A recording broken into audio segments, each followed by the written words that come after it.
C'est une évidence de dire que l'homme dépend de son environnement.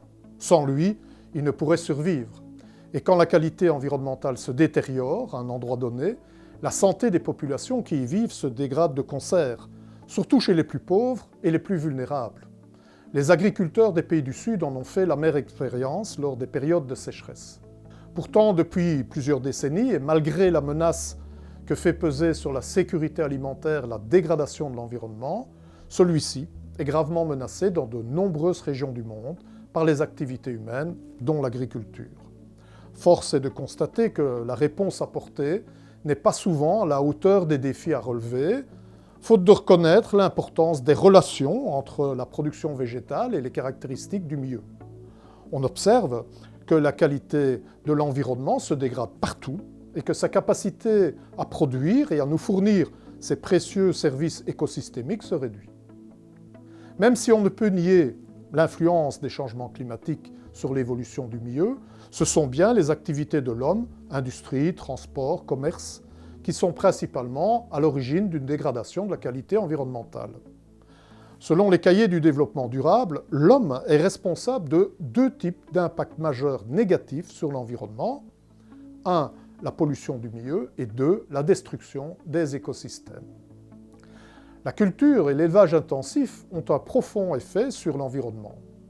L'agriculture industrielle est la cause principale de la pollution de l'eau par les nitrates, par les phosphates et les pesticides, mais aussi d'émissions massives de gaz à effet de serre comme le méthane, le dioxyde de carbone et le protoxyde d'azote. La pollution de l'air par l'agriculture a été très longtemps ignorée et sous-estimée. Il a été par exemple démontré qu'en se mélangeant, les engrais et les excréments des animaux forment de l'ammoniac, générant dans l'air des particules fines qui sont très dangereuses pour la santé. En fait, ce sont principalement les excès qui sont cause de pollution.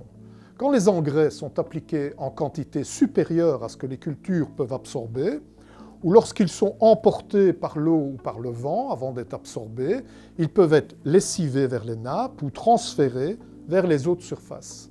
De plus, l'emploi actuel des engrais azotés dans beaucoup de pays en développement est très inefficace. En Chine, le plus gros consommateur d'engrais azotés au monde, jusqu'à la moitié des engrais appliqués se perd par volatilisation et 5 à 10% de plus par lessivage.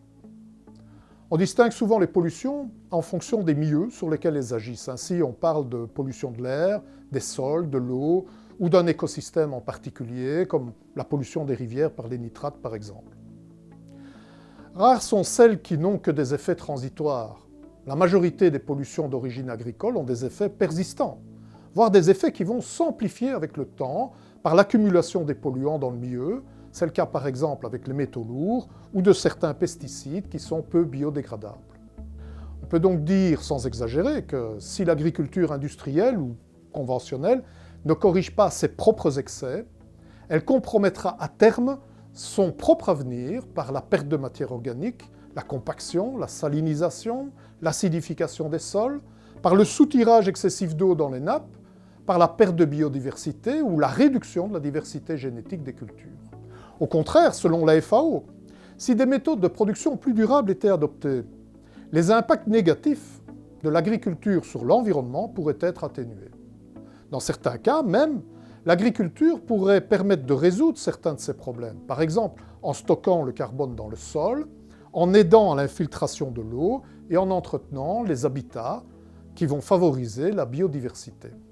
Avec sa charte de durabilité, le Colle ACP fait la promotion auprès des entreprises d'une agriculture durable grâce à de bonnes pratiques agricoles, à l'adoption de meilleures connaissances et du meilleur savoir-faire disponible pour la sélection des variétés, la plantation, la gestion des sols, la gestion de l'irrigation ou des nutriments, et bien sûr pour la lutte contre les nuisibles. Le Colle ACP conçoit la durabilité comme un processus continu vers le bien-être économique, social et environnemental de toutes les parties prenantes, clients, consommateurs, main-d'œuvre, fournisseurs, communautés locales et toutes les autres. Mais pour changer son système de production et amener de la durabilité dans les pratiques, le producteur doit commencer par analyser et comprendre l'origine des atteintes environnementales. Il doit apprendre à considérer tout le cycle de vie de ses produits pour intégrer dès le départ la gestion et la valorisation des déchets. Le système d'auto-évaluation est un outil du Colle ACP qui permet d'analyser et d'apporter des améliorations continues en procédant étape par étape.